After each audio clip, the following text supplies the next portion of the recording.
Muy bien.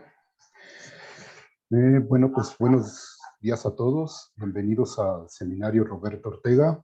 El día de hoy tenemos la plática del doctor Jorge Mauricio Flores Moreno. Él es doctor en Ciencias Ópticas por el Centro de Investigaciones en Óptica. Él realizó una estancia postdoctoral en el Worcester Polytechnic Institute en colaboración con el Massachusetts Eye and Ear Infirmary y la Harvard Medical School en Boston, Massachusetts. También visitó la Universidad del Sur de Florida para trabajar en técnicas relativas a la microscopía digital holográfica. El doctor Flores Moreno colabora con otros investigadores en el campo de la interferometría óptica, biología, química y apicultura, para aplicar diferentes técnicas como la microscopía digital holográfica, la interferometría de moteado, la tomografía óptica digital, espectroscopía Raman y microscopía confocal y multifotónica, con la finalidad de caracterizar muestras de interés en los campos de biología y medicina, así como objetos manufacturados en procesos industriales. El doctor Flores Moreno ha publicado diversos artículos de investigación en revistas indexadas tanto en colaboración como de primer autor. Y bueno, entonces le dejo la palabra al doctor Mauricio, por favor. Gracias, Claudio. Buenos días. Voy a pasarme a modo de presentación. Yo creo que voy a pausar mi video porque de repente se traba. Okay. ¿Dónde está? Voy a tener el video, nada más. Y ahora sí paso a modo de presentación. Me dice si todo está bien, Claudio, por favor. Ahí voy. Y ese.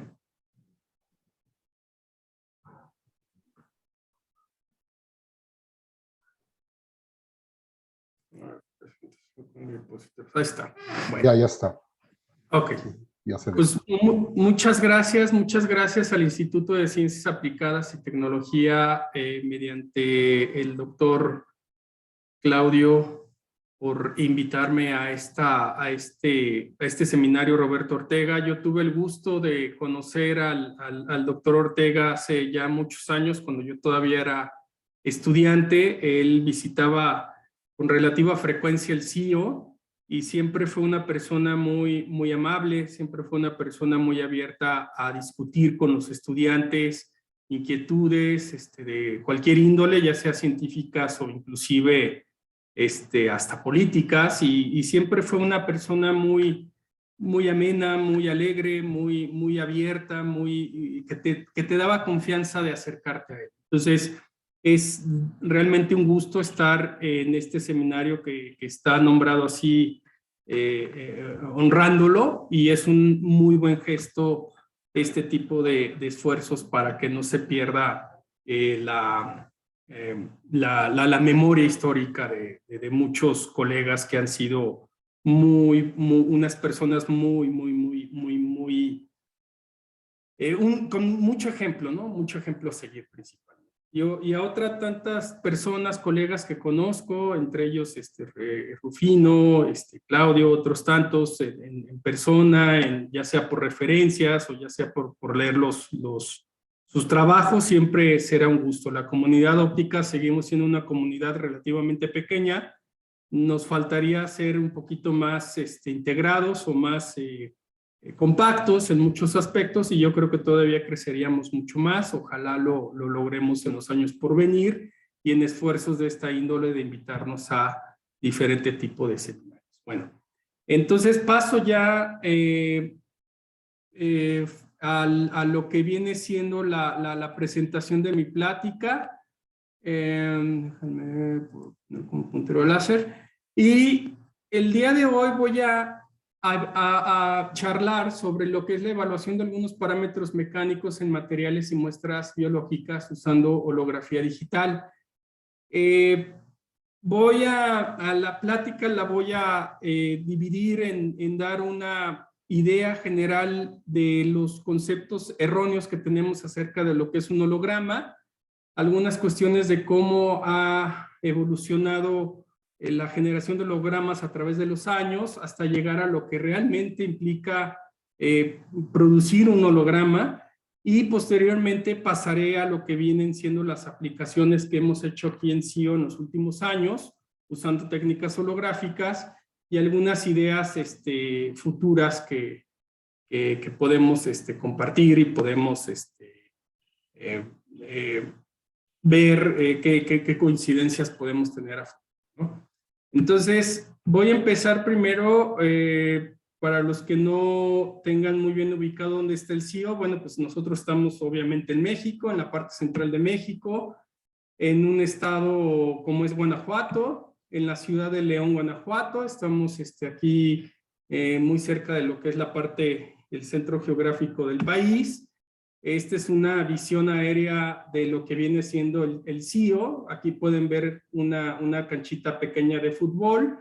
El CIO realmente, bueno, a comparación de las dimensiones del UNAM es pequeñita, pero pues también tenemos nuestra cancha de fútbol para cuando estamos muy estresados y queremos liberar algunas diferencias con algunos colegas, bueno, pues vamos a la cancha de fútbol, nos damos unas patadas y ya todos quedamos como siempre como buenos amigos, ¿no?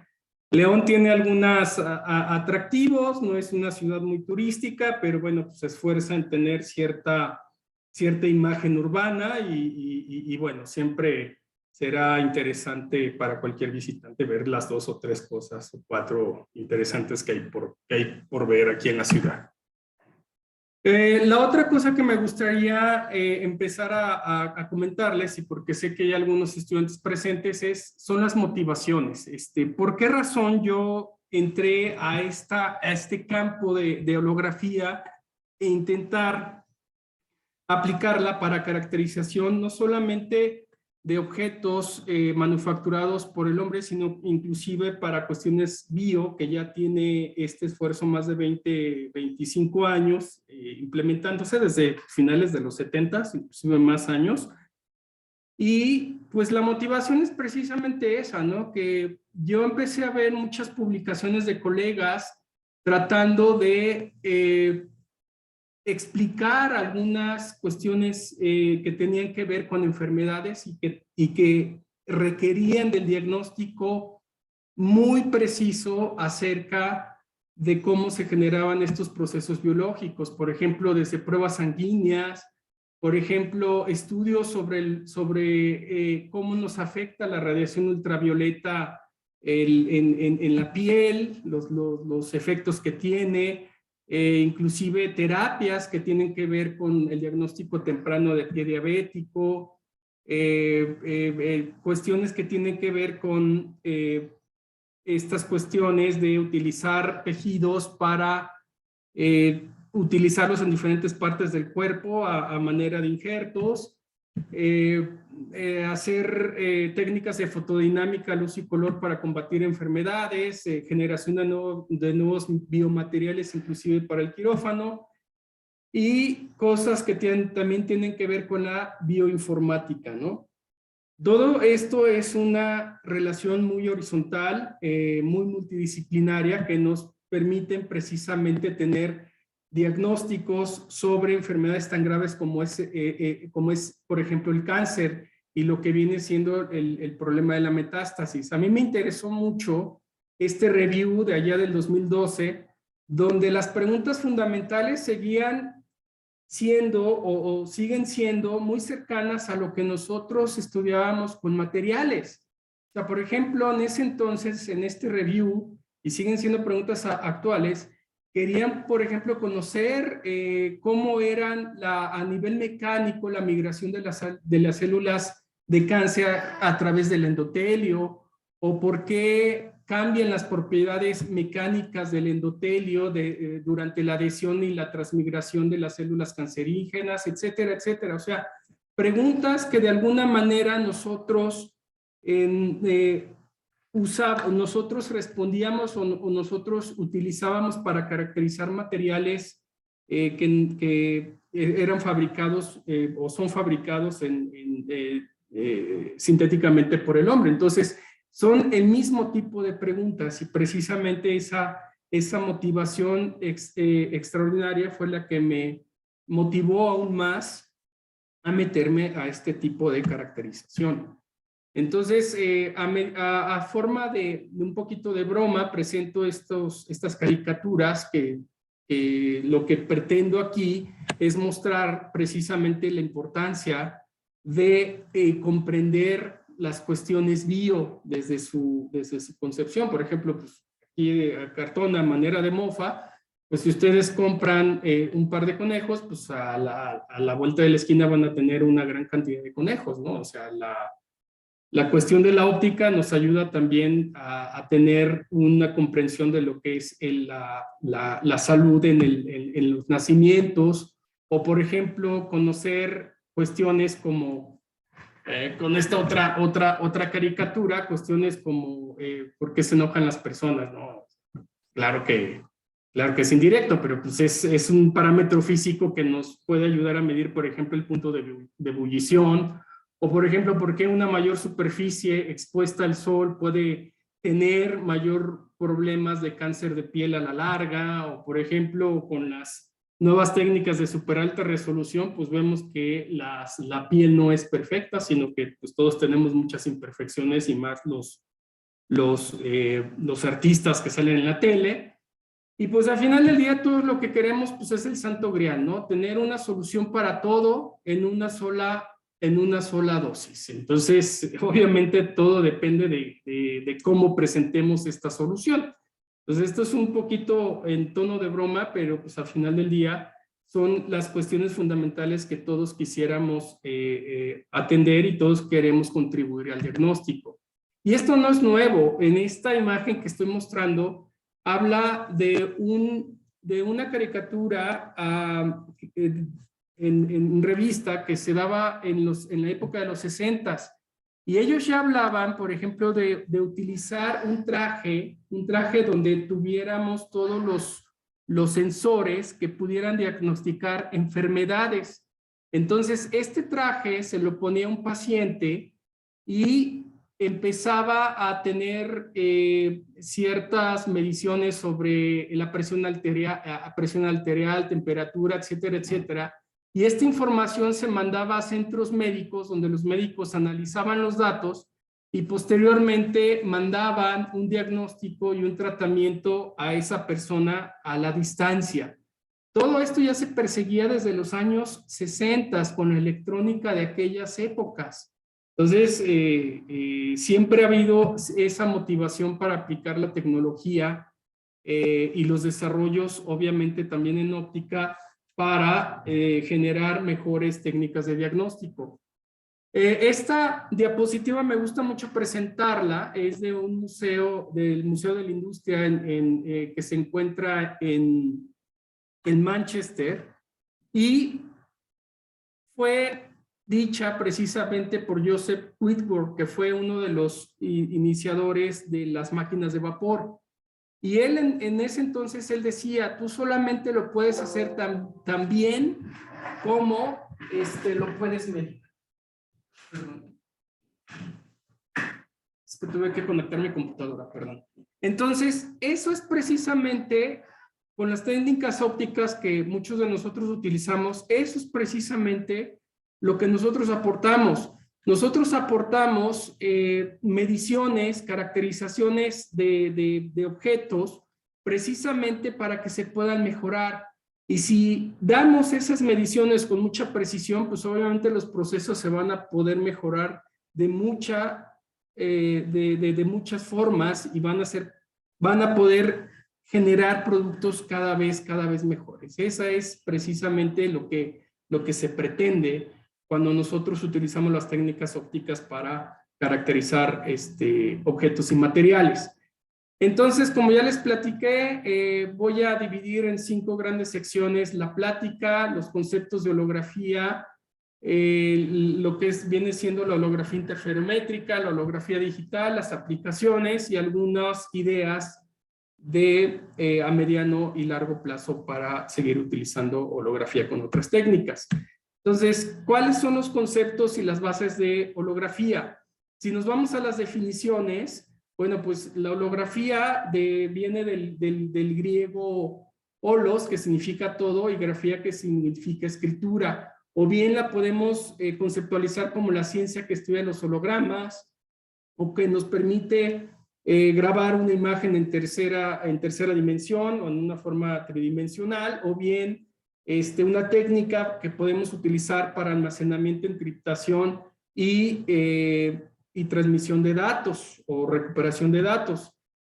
Pero pues la holografía a lo largo del tiempo se ha empezado a confundir de una manera muy frecuente, y ya todo lo que es algún tipo de imagen 3D ya tendemos a decirle que es un holograma.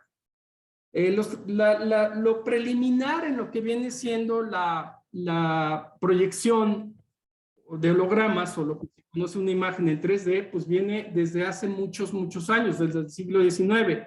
Empezó, por ejemplo, con el tema de lo que es la rotoscopía. Aquí podemos ver una imagen de un rotoscopio, y esta técnica era muy sencilla porque solamente se basaba en hacer un dibujo y en hacer pequeños cambios en ese dibujo, meterlo a una cámara o un sistema que le estuviera dando cierto refresco cada cierto tiempo, de tal suerte que nuestro ojo no pudiera percibir esos cambios que había entre dibujos consecutivos, y entonces teníamos una imagen básicamente en secuencia como la que tenemos a la derecha. Y no solamente hubo ese tipo de mecanismos que se propusieron en esas épocas, también hubo otros mecanismos como el penaquistiocopio de 1860, o el praxoniscopio, o el zoetrope, que eran variaciones precisamente del rotoscopio. Por ejemplo, caso particular es el zoetrope, porque era una cubeta giratoria donde nosotros teníamos una rendija, se ponía a girar a cierta frecuencia o a cierta velocidad, y el dibujo con los pequeños cambios que se colocaba al interior daba la impresión pues de ser una imagen en movimiento constante o continuo. Y esas eran las proyecciones de ese entonces. Este tipo de técnicas son ya utilizadas actualmente más por cuestiones lúdicas que por cuestiones realmente científicas, pero pues ha seguido evolucionando. Ahora tenemos este tipo de proyecciones inclusive en 3D. Este tipo de imágenes sigue el mismo principio.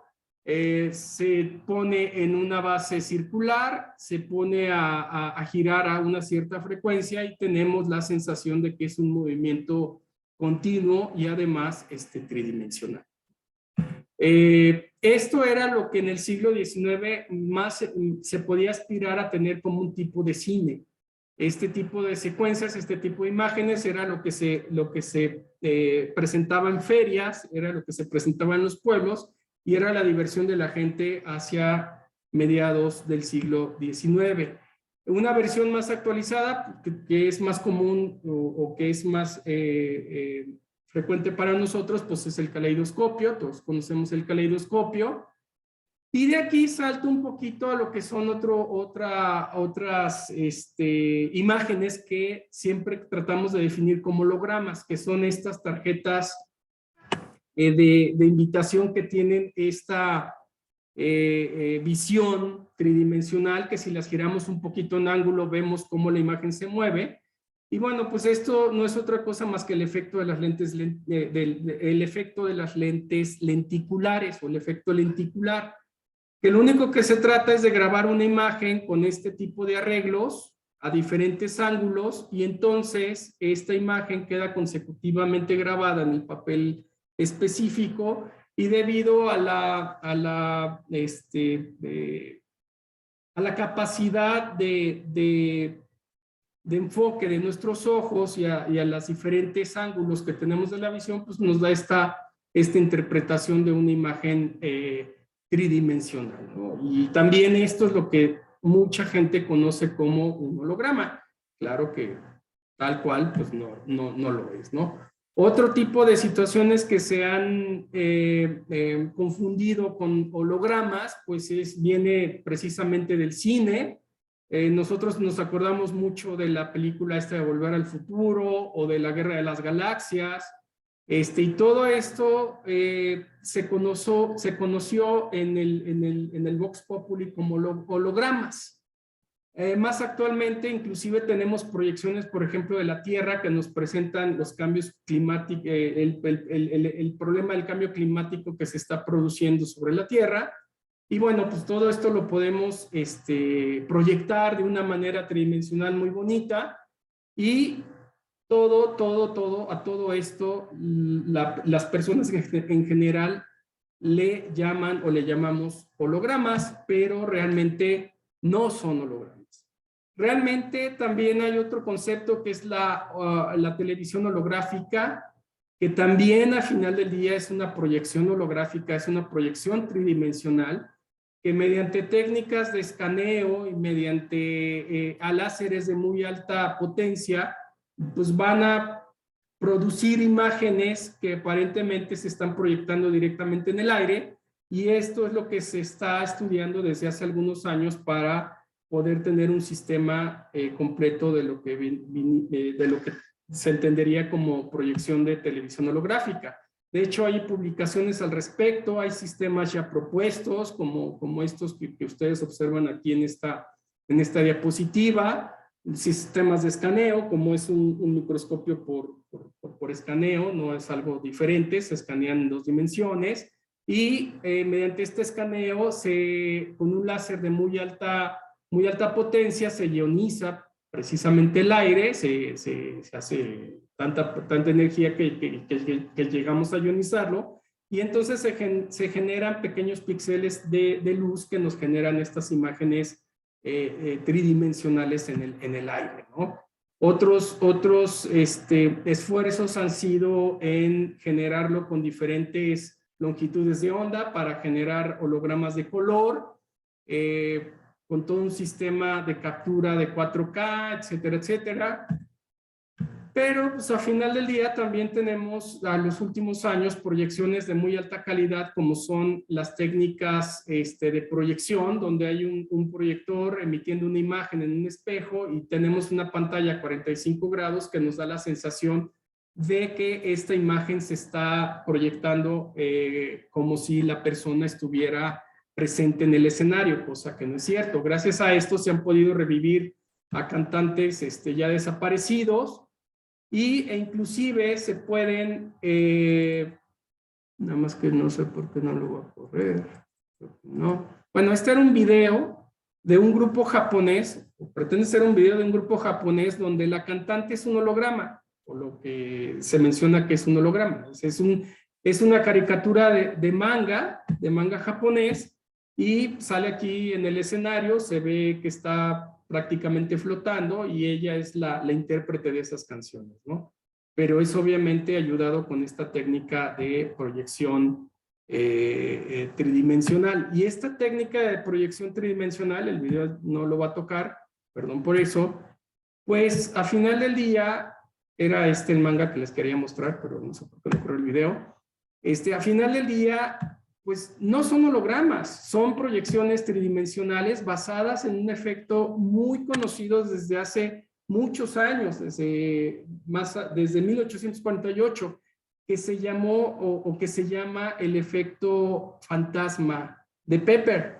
Y este efecto fantasma inclusive era una atracción en las ferias y en los pueblos de aquellos años. Aquí pueden ver una secuencia gráfica de cómo era o cómo se hacían estas proyecciones fantasmagóricas precisamente sobre un escenario, y donde los actores podían interactuar con esta imagen proyectada sobre la escena, y básicamente el público pensaba que literalmente era un fantasma, ¿no? Esta es una secuencia de 3 escenas, y ustedes pueden ver desde cuándo venía ese concepto de una proyección tridimensional. Bueno, eso no son hologramas. Bueno, entonces, ¿qué es un holograma? Como habíamos dicho, lo que les comenté de la televisión holográfica es esta ionización del aire que nos genera estas imágenes tridimensionales. Esto se puede considerar un holograma. Bueno, inclusive en Japón es donde han tenido un desarrollo más específico de estos sistemas, y como pudieron ver ahí en esta entrevista, pues se están proyectando literalmente puntos, píxeles en el aire, se está ionizando el aire con un láser de muy alta potencia y esto nos está generando imágenes tridimensionales en el área. Obviamente esto es peligroso porque los láseres son de muy alta potencia, pero bueno, es lo que ahorita hay más cercano a una proyección holográfica real. Pero nosotros sabemos, y si no lo sabemos, sí tenemos todos los conceptos para hacer la diferencia concreta, que nosotros sabemos que la holografía implica muchas más cosas que simplemente una proyección. Estos son imágenes de hologramas clásicos. Un holograma grabado en una película fotográfica, un holograma de tipo rainbow y un holograma de tipo de seguridad. Todos estos hologramas, inclusive en la década de los 70, pues hubo un museo en Nueva York que presentaba todo este tipo de holografía. Hay por ahí, históricamente, Dalí digamos, se dice que él fue el primer artista en utilizar la holografía en sus obras. Se supone que este holograma que ven aquí es la cabeza del cantante del grupo de Alice Cooper. Fue un holograma que supuestamente utilizó Dalí en una de sus obras. Entonces, bueno, esto implicó mucho, tuvo mucho impacto en lo que es el arte en los años 70. Entonces, desde entonces la holografía empezó a tener este atractivo precisamente por su capacidad tridimensional para poder mostrar los objetos. Y esto sí ya es un holograma tal cual como nosotros lo conocemos. O sea, nosotros sabemos que un holograma requiere todo un sistema básico para grabarlo y para reconstruirlo al menos ópticamente. Ya actualmente todo es digital, pero en el pasado era mediante métodos ópticos, donde nosotros tenemos una fuente de iluminación, dividimos el haz, grabamos en una película fotográfica, y para reconstruir el holograma, pues utilizamos el mismo haz de referencia. Entonces, aquí vienen implícitos muchos conceptos que utilizamos precisamente en lo que viene siendo la óptica física. Aquí vienen otros ejemplos de hologramas clásicos, hologramas de seguridad, etcétera, etcétera. Todos estos ya los conocemos. Y este es el punto al que quería llegar. Nosotros sabemos que la holografía implica varias fenomenologías que tienen que ver con la óptica física.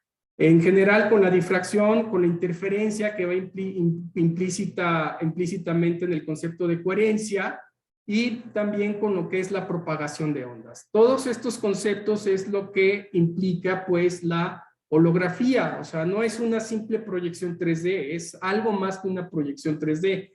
Tenemos información acerca del frente de onda que interactúa con el objeto del cual estamos nosotros obteniendo un holograma. Entonces, la holografía ha ido evolucionando. Inicialmente teníamos lo que es la holografía clásica o la holografía óptica, que el grabado se hacía mediante películas y era una reconstrucción óptica, y ahora digitalmente tenemos la grabación mediante fotodetectores y tenemos reconstrucción numérica por análisis precisamente de conceptos de difracción. Las aplicaciones desde entonces pues han sido muy amplias, desde análisis de fase, encriptación, hasta las más modernas que son precisamente aplicaciones cuánticas. Entonces sabemos que la holografía implica el fenómeno de la difracción, una onda. El fenómeno de la difracción lo conocemos más sencillamente con el experimento de Young, un frente de onda que pasa a través de una pequeña apertura. Sabemos que por el principio de Huygens, este frente de onda se va a subdividir en frentes de onda secundarios que van a remitir la misma información del frente de onda incidente, y entonces todos estos frentes de onda secundarios se consideran fuentes puntuales secundarias que emiten precisamente con la misma fase, con fase contraria, pero al unísono, pues, y esto es lo que me provoca un fenómeno de interferencia. La primera propuesta de la holografía pues la hizo Denis Gabor en 1948 y como ustedes saben, pues Denis Gabor lo que él quería era tener una técnica que pudiera compensar las aberraciones en un microscopio de electrones. Entonces, en aquel tiempo no pudo ir más allá porque no había fuentes suficientemente coherentes, fuentes de electrones suficientemente coherentes, y no se pudo demostrar su planteamiento hasta precisamente hasta cuando se produjo lo que fue la primera fuente de alta coherencia, que fue el láser allá por 1962. Entonces, las bases de la holografía pues son dos configuraciones básicas. Una es la configuración en línea, que es precisamente en la que se basó o la que propuso en ese entonces Gabor, y la siguiente configuración importante o la siguiente variación importante que se le dio a la holografía fue precisamente la configuración fuera de eje. En la configuración fuera de eje hubo dos propuestas casi simultáneas, una dada por los colegas Leit and Upatnieks y el otro esquema dado por un investigador ruso llamado Denis Yu, que solamente en los últimos 20 años fue cuando se le empezó a dar también ese reconocimiento pues, de la holografía fuera de eje. Y básicamente esto se publicó, bueno, además de Denis Yu, se publicó allá por el año de 1967, posterior a que el láser emergió, y este fue el primer holograma que se reportó en la literatura, ya con fuentes de onda coherentes como eran las fuentes láser, ¿no? Y fue un holograma fuera de eje. También tenemos otras variaciones en los setups holográficos. Podemos tener un setup holográfico para grabar hologramas por transmisión de objetos que se conocen de fase, objetos semitransparentes, o también podemos tener hologramas por reflexión. Todo depende de cómo hagamos la configuración del setup. Sabemos que matemáticamente que la intensidad que representa al holograma tiene 4 componentes básicas. Tenemos las dos primeras componentes que me representan lo que viene siendo el DC o el background o el contraste, y tenemos otras 2 componentes que son las que me van a dar precisamente la información acerca del objeto. Una que es la componente virtual y otra que es la componente real, que entre ellas son complejos conjugados, ¿no? Entonces, todo esto ya más o menos lo conocemos. Esto es cuando grabamos el holograma. Una vez que lo queremos recuperar, bueno, pues simplemente multiplicamos por la misma referencia, y entonces lo que vamos a tener es el término de referencia multiplicado a cada uno de los términos que representan al holograma. Básicamente también tenemos otras versiones de holografía como son los hologramas de Fourier y los hologramas sin lentes, que no requerimos precisamente componentes ópticas para reconstruir la información del objeto, y esto ha sido muy utilizado principalmente en arreglos para donde utilizamos principalmente el análisis de Fourier para precisamente analizar el término que contiene la información del objeto. Al final de cuentas, pues no es otra cosa más que una rejilla de diferencia. Entonces, como segundo punto, voy a platicar rápido acerca de lo que es la holografía interferométrica y la holografía digital. La primera referencia que se tiene acerca de la holografía interferométrica fue por Stetson y Powell allá por 1965. La historia es muy interesante porque tuve la oportunidad de conocer a Stetson cuando estuve allá en Estados Unidos, y literalmente es lo que se conoce es cierto. O sea, un día estaban en el laboratorio, estaban grabando unos hologramas en una placa fotográfica, y por alguna razón tenían una lata de refresco cerca del objeto, y cuando empezaron a reconstruir el objeto salió el reflejo de esta lata de refresco y empezaron a notar que se generaban ciertas franjas sobre la lata de refresco. Entonces, esto les llamó mucho la atención, lo empezaron a estudiar, y esto fue precisamente lo que dio, o lo que se conoció en esos años como la holografía interferométrica. El otro salto importante que se dio en las técnicas holográficas la dio Guttmann allá por 1967. Fue el primero que grabó un holograma electrónico, es decir, no utilizó como tal una película, sino que utilizó una cámara Vidicom, y a partir de ahí pues ya se empezó a generar lo que era la holografía electrónica. Posteriormente, hacia los años de los 70, se generaron o se propusieron los primeros hologramas generados por computadora. De hecho, fue una de las iniciales de la ICO, los primeros que generaron allá por 1970. Y el otro salto importante en el desarrollo de la holografía fue propuesto por Juchner y Schnarch en 1993. También el profesor Thomas Kreiss estuvo en esta investigación, donde precisamente ya grababan el holograma digitalmente utilizando una cámara CCD de aquel entonces, del 93, baja resolución y lo que ustedes quieran, pero esa imagen la transportaban a una computadora, y mediante precisamente la aproximación de la teoría escalar de la difracción, se aplicaban los algoritmos y entonces recuperaban una imagen digital del holograma. O sea, ya no tenía que ser una reconstrucción fotográfica, sino que ya era una reconstrucción digital, una reconstrucción numérica. Entonces, en mi grupo principalmente utilizamos dos técnicas, lo que es la holografía interferométrica y lo que es la holografía digital.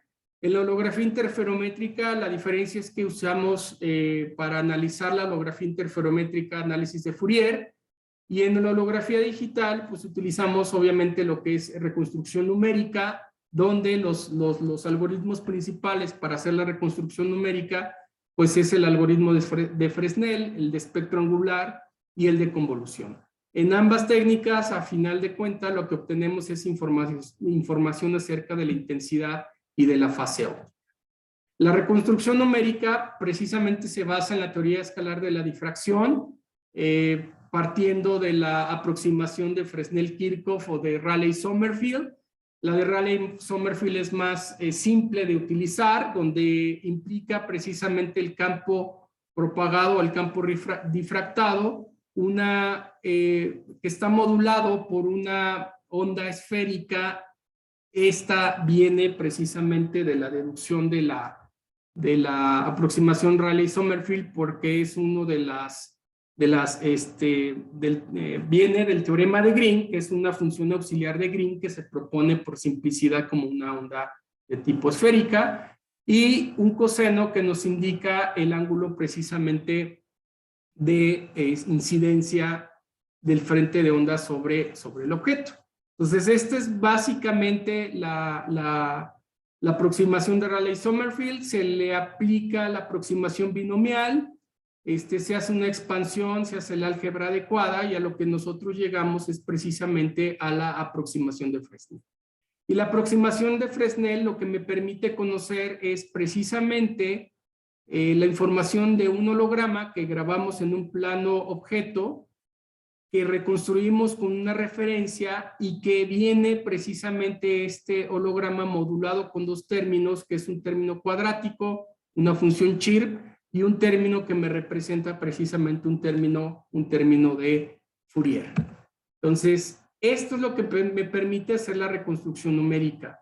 La diferencia entre holografía interferométrica y holografía digital es que en la holografía interferométrica hacemos el análisis en el plano de Fourier, tenemos que hacer un masqueo y tenemos que hacer una transformada inversa de Fourier para obtener la información de amplitud y fase, y en el caso de la reconstrucción numérica nosotros grabamos digitalmente un holograma, y mediante estos algoritmos de reconstrucción obtenemos la información de intensidad y de fase, precisamente simplemente aplicando las integrales de Fresnel.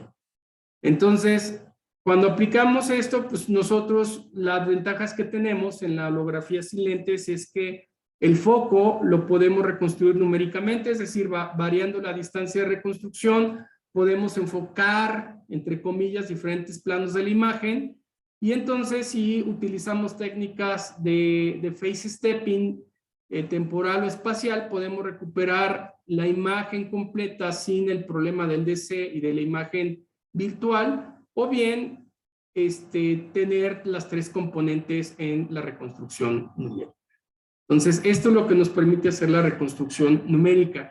¿Y para qué lo utilizamos? Bueno, pues la podemos utilizar para muchas cosas. Podemos, por ejemplo, caracterizar materiales compuestos, podemos monitorear deformación, por ejemplo, en álabes de un ¿cómo se llama? De un ventiladorcito.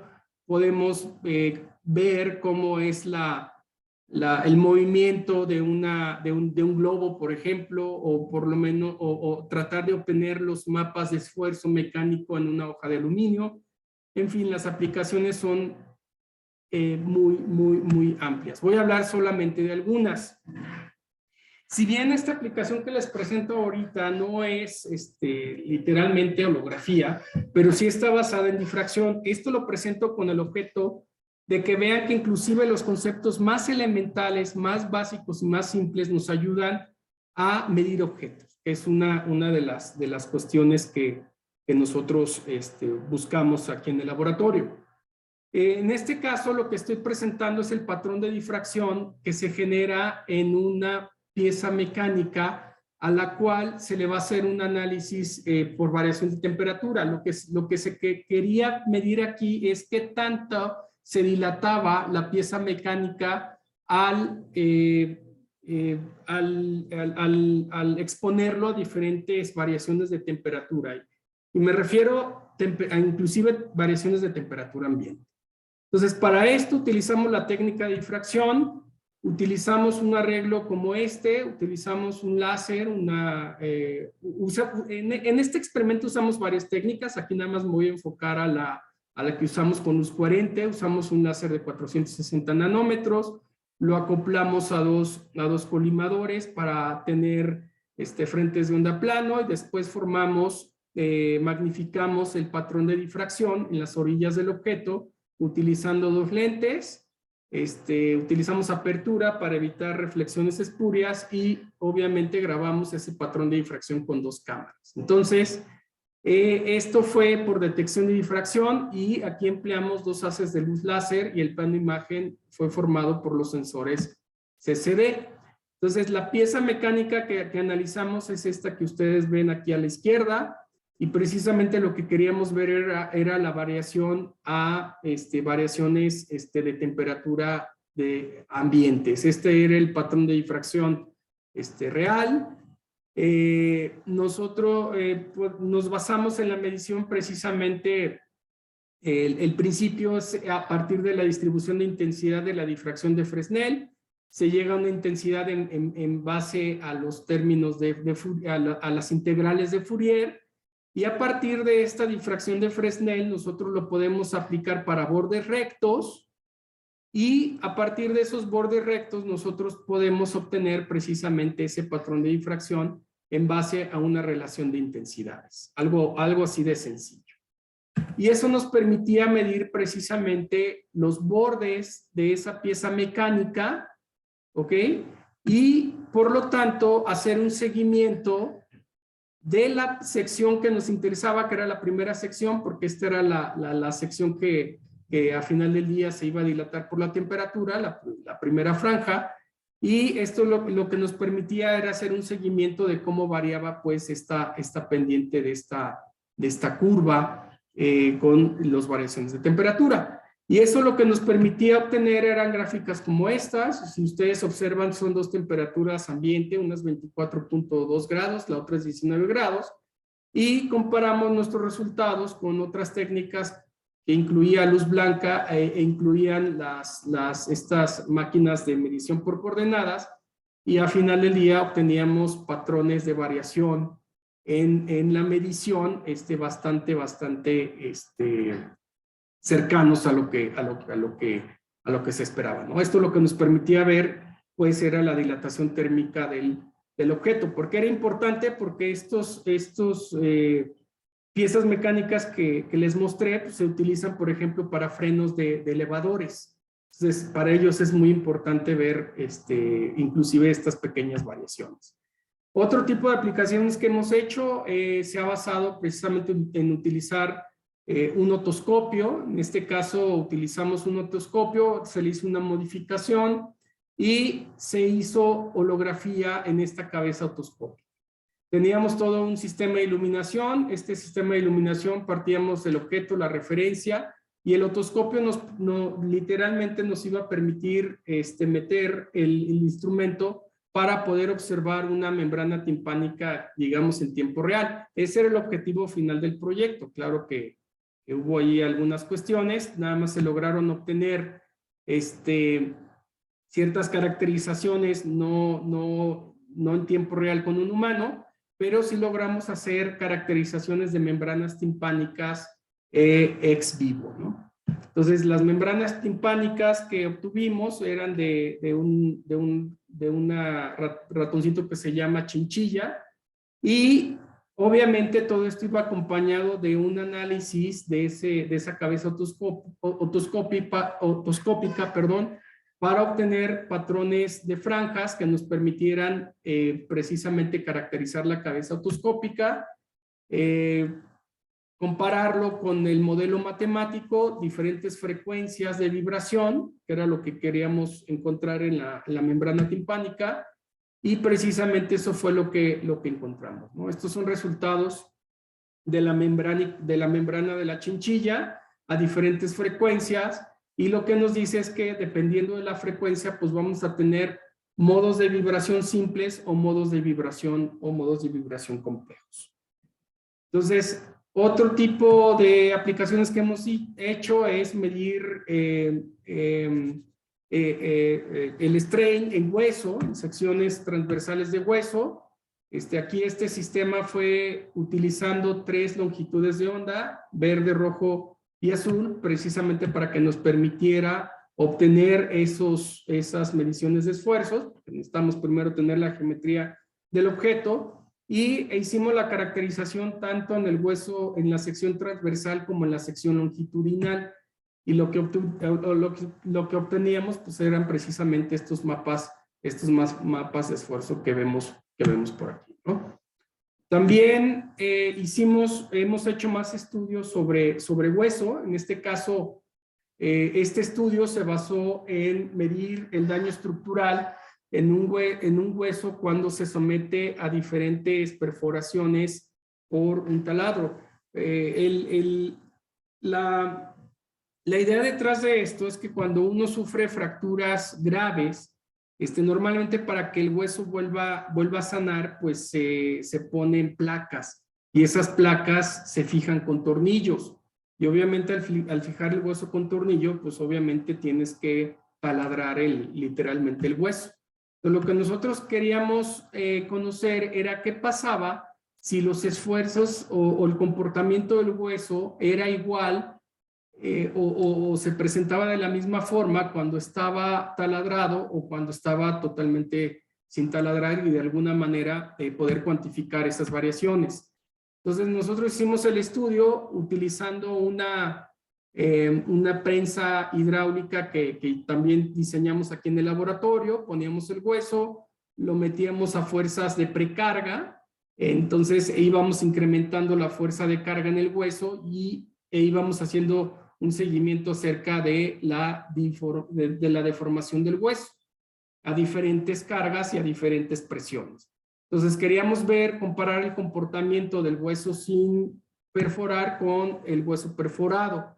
En este caso probamos bajo diferentes agujeros, 1, 2, 3, hasta 6 agujeros, para poder precisamente comparar este comportamiento.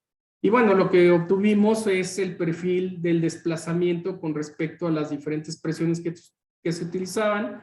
Aquí lo que tenemos es precisamente una perforación, y lo que veíamos es que había obviamente diferencias en el comportamiento del hueso cuando se ponían a, por ejemplo, a 200 libras, ¿no? Y este estudio lo hicimos a diferentes perforaciones.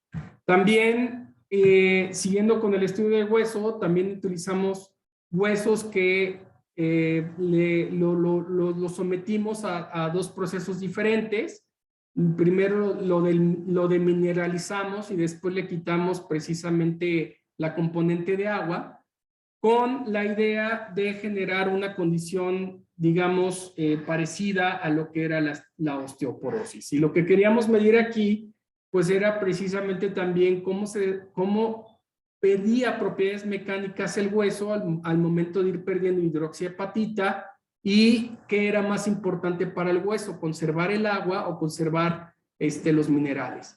Más o menos la metodología fue la misma, fue utilizar el hueso en la prensa que hicimos aquí en el laboratorio, meterlo, hacer probetas de ese hueso, someterlo a estos desgastes químicos, dejarlo sin agua, dejarlo sin minerales, hacer diferentes probetas y meterlos a diferentes presiones precisamente para ver el comportamiento, ¿no? Aquí les muestro diferentes fases ópticas que obtuvimos. Estos son mapas de fase envueltos, donde nos decía precisamente que el comportamiento que tenían los diferentes tipos de hueso cuando, por ejemplo, se le quitaba el agua o se le quitaba la hidroxiapatita, etcétera, etcétera, etcétera. Veíamos ahí las diferencias en comportamiento. Y esto pues obviamente nos permitió pues valorar su desplazamiento, ¿no? La idea detrás de esto es ¿por qué usar máquinas de presión como la Instron si quizás esto lo podemos hacer mediante técnicas ópticas tales como la holografía?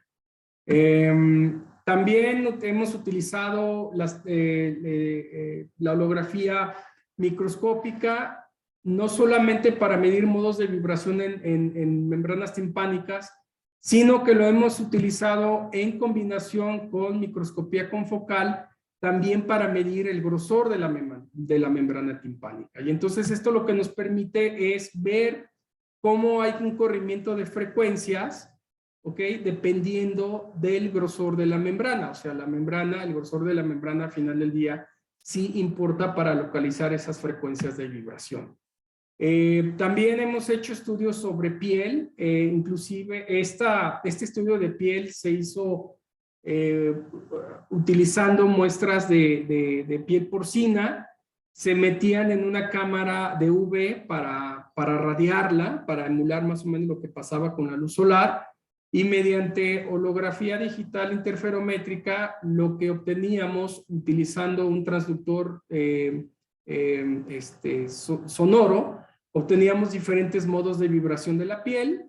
Se metía en un bastidor especial que se diseñó para esto, y lo que obteníamos era que a diferentes dosis de radiación de UV, pues obviamente los patrones de vibración cambiaban, ¿no? Entonces, era lo que nosotros obtuvimos con este estudio, la variación dependiendo del tiempo de exposición que tenían las muestras de piel, y lo obteníamos en las diferentes componentes. Continuando con este estudio de piel. 5 minutos, Mauricio. Sí, ya termino las aplicaciones. Acá se hizo un modelo matemático para aplicar lo que es el Time Average Digital Holography.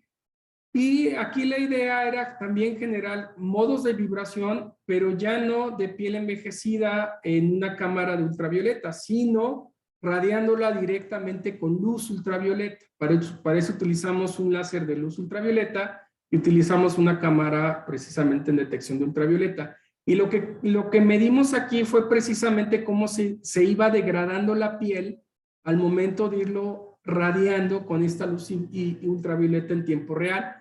Y precisamente como lo queríamos hacer en tiempo real, pues, ¿cómo se llama? no hubo un postprocesamiento, sino que se tomaron directamente los hologramas en time average y se compararon con los modelos ideales que se obtenían mediante esta ecuación. Y a partir de ahí hacemos el comparativo. También otras cosas que hemos hecho en células, pues es medir el grosor de células en una línea de melanoma, utilizando también una serie ¿cómo se llama? De diferentes hologramas y diferentes modelos matemáticos. Y pues esto nos permite ver un poquito los cambios de índice de refracción, ¿no? de esas células. Y en eso estamos ahorita. Otras cosas que hemos hecho, que es trabajo en proceso, pues es básicamente, ahorita estamos trabajando con muestras de miel para caracterizar los cristales. Ahorita ya hicimos una medición con espectroscopía Raman de diferentes muestras de miel y también con segundo armónico. Y la continuación va a ser hacer todo este comparativo utilizando precisamente holografía. Y bueno, ya lo voy a dejar hasta aquí.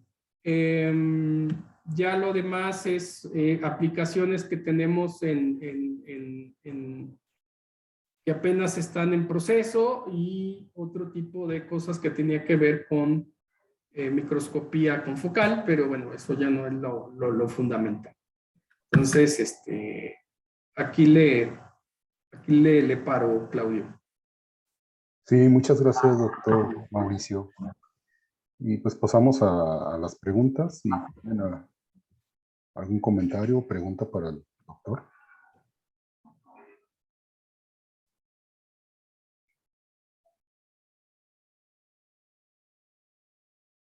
Uy, hasta ahorita me di cuenta que al tener el apuntador no corrían los videos.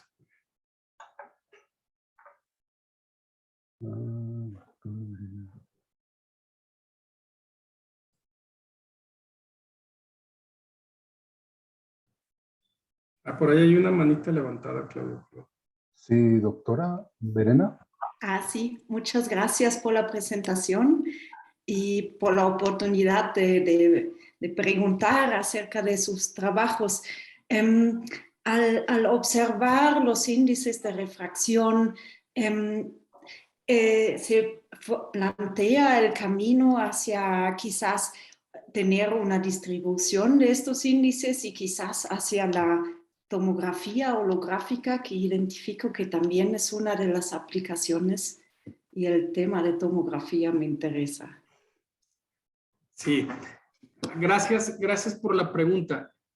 Sí, de hecho este proyecto ahorita lo está continuando otro estudiante, porque ya terminó el estudiante que hizo las primeras mediciones. Y sí, la idea es tener esta reconstrucción porque las células de melanoma no son homogéneas, entonces dependiendo de la sección que estés midiendo va a ser el tipo de información que vas a obtener. Entonces un primer parámetro de información que nosotros queremos mapear en una célula completa es precisamente ver cómo van cambiando los índices. ¿Y por qué es importante? Porque esto lo hemos trabajado en colaboración con patólogos aquí locales del IMSS.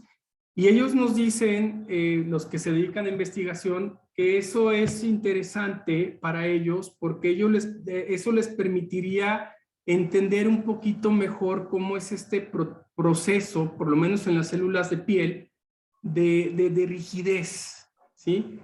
Entonces, eso inicialmente la idea es mapearlo y posteriormente tratar de medir precisamente las cuestiones de la elasticidad de la piel, cómo se va modificando en diferentes regiones de la misma célula. Va para allá, pero todavía es trabajo en proceso, en parte.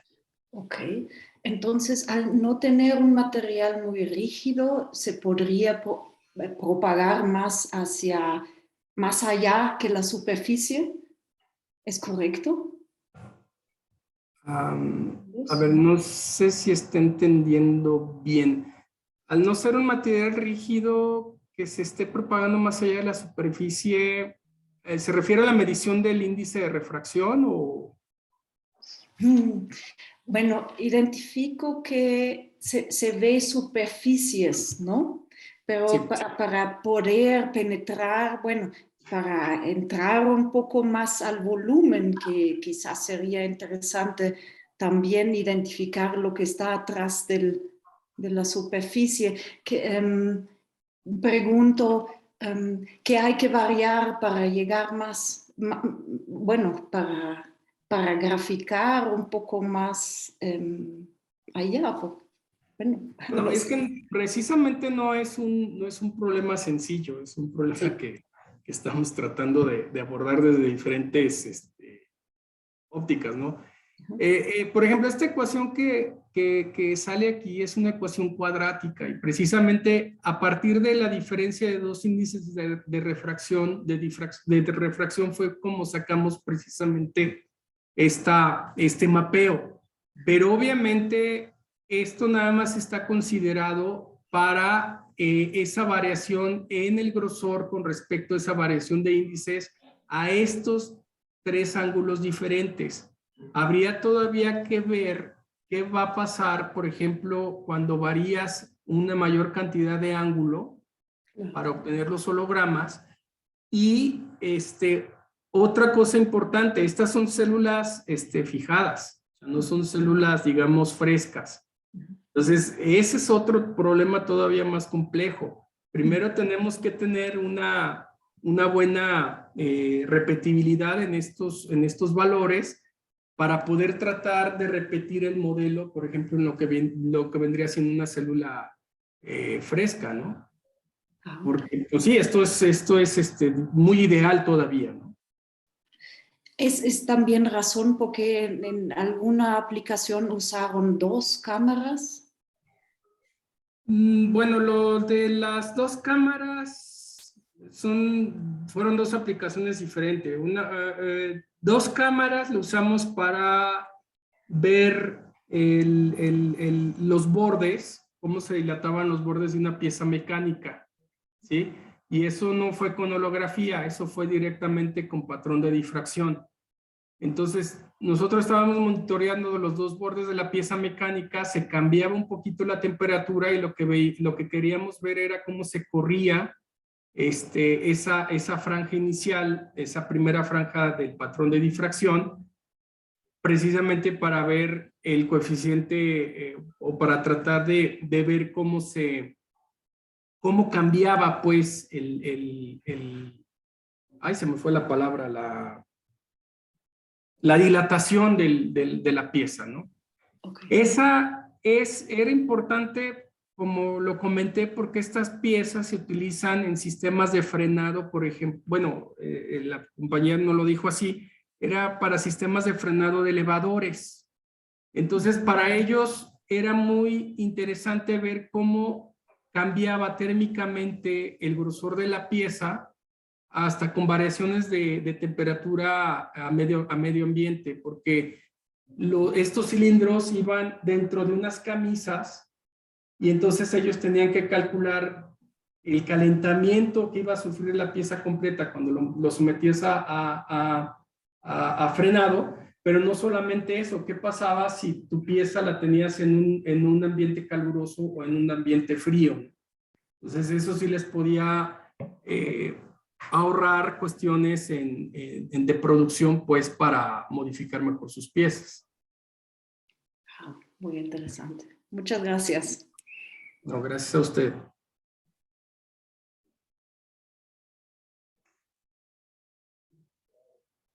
Sí, ¿tienes una pregunta en el chat? Sí. De A ver, déjala aquí. Adriana Par. Ok, de Adrián dice, ¿hay alguna rama de la holografía destinada a tecnologías de la información? Bueno, sí hay. De hecho, hay toda una rama, lo que viene siendo el almacenamiento y la transmisión de datos encriptados por holografía.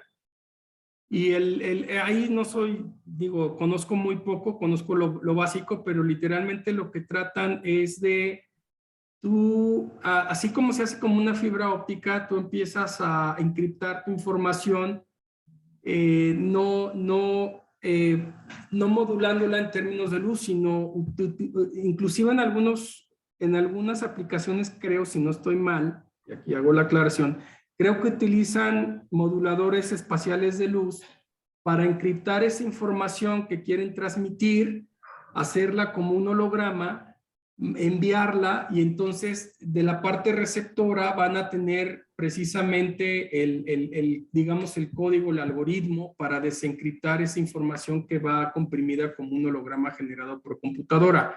Entonces, eso es lo que yo conozco que hay en esas propuestas. Obviamente puede haber cosas todavía más, ¿cómo se dice? Más actualizadas, pero ahí era la información que yo tenía. Ok. Y también una pregunta del doctor Enoch. Sí. Muchas gracias. Hola, Mauricio. Hola, Enoch, ¿cómo estás? Un Bien. gusto. Bueno, una de las desventajas de tomar los seminarios en la oficina es que somos somos interrumpidos en el número de veces y me perdí en una cuestión y quería preguntarte. Cuando estás observando los modos de vibración en las membranas timpánicas, no supe si a partir de conocer los modos vibracionales de las membranas timpánicas tú puedes conocer las características mecánicas del tejido. Ok. O sea, ¿lo han intentado? Mira, uno de los... La respuesta concreta es no. Y esa es una autocrítica. Y es un comentario general que quiero hacer. Bueno, no sé en el caso de ustedes, pero muchas cosas nosotros aquí empezamos a investigar o empezamos a tratar de entender.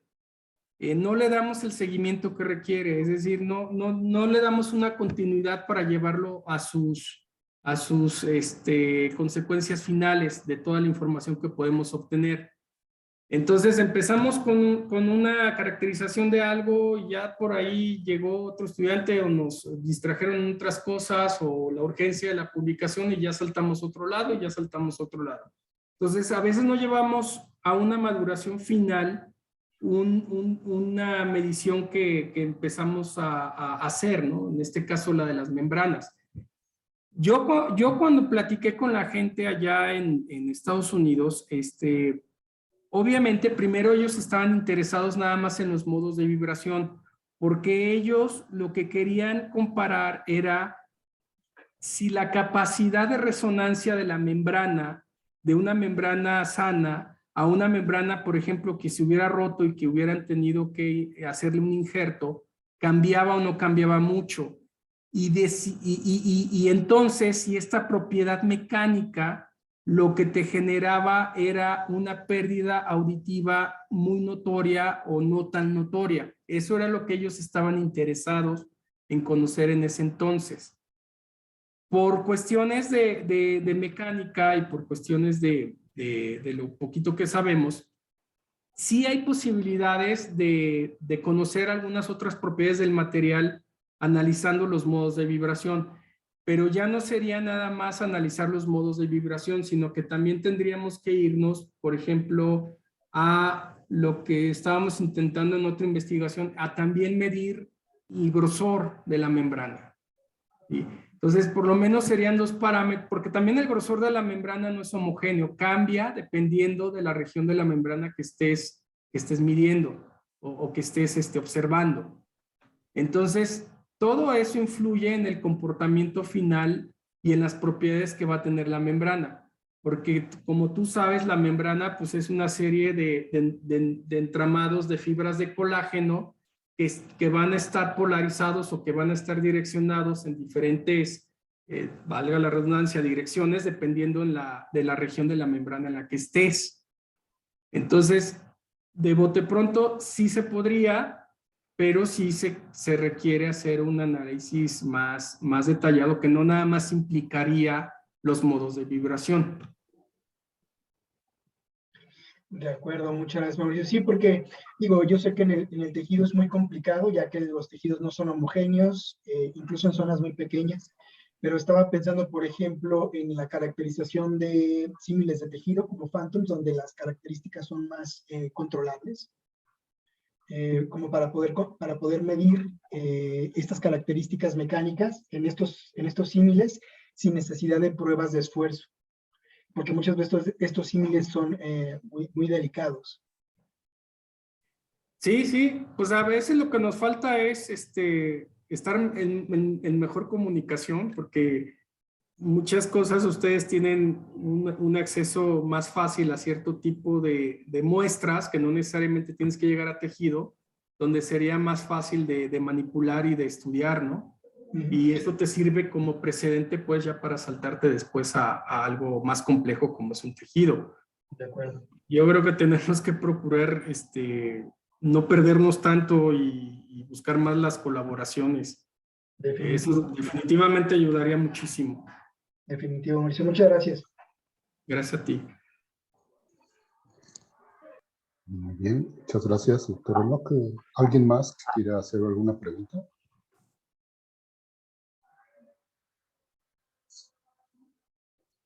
Bueno, yo tengo una pregunta. Cuando estás iluminando con luz blanca, ¿cómo cambian las ecuaciones de difracción de Fresnel? Muy interesante. Mira, las básicas, que era esta. Obviamente, cuando usas esta aproximación de Fresnel, pues es obviamente considerando una longitud de onda.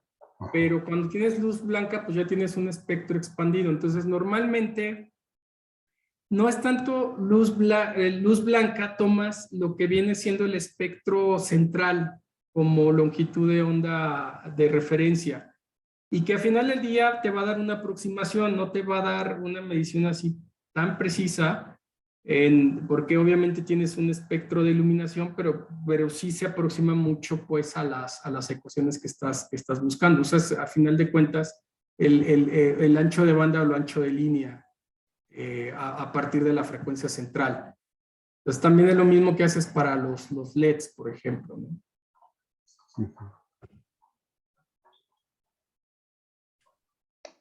Y me imagino que no es el mismo patrón de difracción con luz blanca que con... No, aquí no lo mostré, sí cambia, obviamente no es el mismo. Este es el de luz altamente coherente, inclusive también tiene ruido por speckle y tienes franjas secundarias por reflexiones, entonces al final de cuentas luz coherente, pero en un patrón de luz blanca vas a tener más como esta imagen que está aquí, ser más cercana a esto.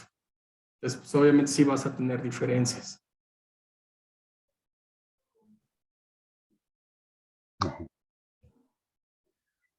Y ya que estás mostrando ese cilindro que calentaron, ¿le afecta la temperatura, la forma de las franjas? Lo que no nos fuimos tanto a la forma de las franjas. Lo que agarramos nada más fue la primera ventana de la primera franja y lo que se empezó a ver era el corrimiento en pendiente, ¿sí? O sea, teníamos el nivel de intensidad y veíamos precisamente, dependiendo del píxel en el cual estuviéramos haciendo el análisis, cómo se iba corriendo ante el incremento o el cambio de temperatura. Entonces no fue una cuantificación como tal en ese sentido, sino más bien dicho fue ver cómo se estaba generando pues ese corrimiento. Y ya obviamente el número de píxeles, por como era una cámara, pues más o menos sí lo podías, ¿cómo se dice? Ponerle números, porque pues tenía la correspondencia del píxel, tenías la información de la magnificación de las lentes y pues más o menos de ahí sacabas una relación. Okay.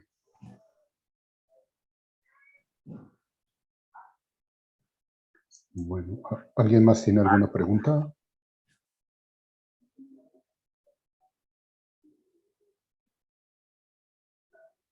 Bueno, entonces, pues quiero agradecerle al doctor Jorge Mauricio Flores por su plática muy interesante. No, al contrario, gracias a ustedes. Y pues ahí quedamos para lo que se les ofrezca. No, nada más pongo mi correo. Mi correo es y lo que gusten, pues podemos platicar por correo. Siempre estamos abiertos a colaboraciones y siempre es lo que necesitamos. Nosotros a veces adolecemos mucho de manos de estudiantes, ¿no? Pero pues, siempre es interesante colaborar. Sí, claro que sí. Bueno, pues muchas gracias a todos y esto sería todo. Gracias, buen día. Gracias. Buen día, Adiós. gracias. Gracias, buen día. Gracias, buen día. Adiós, bye. Hasta luego.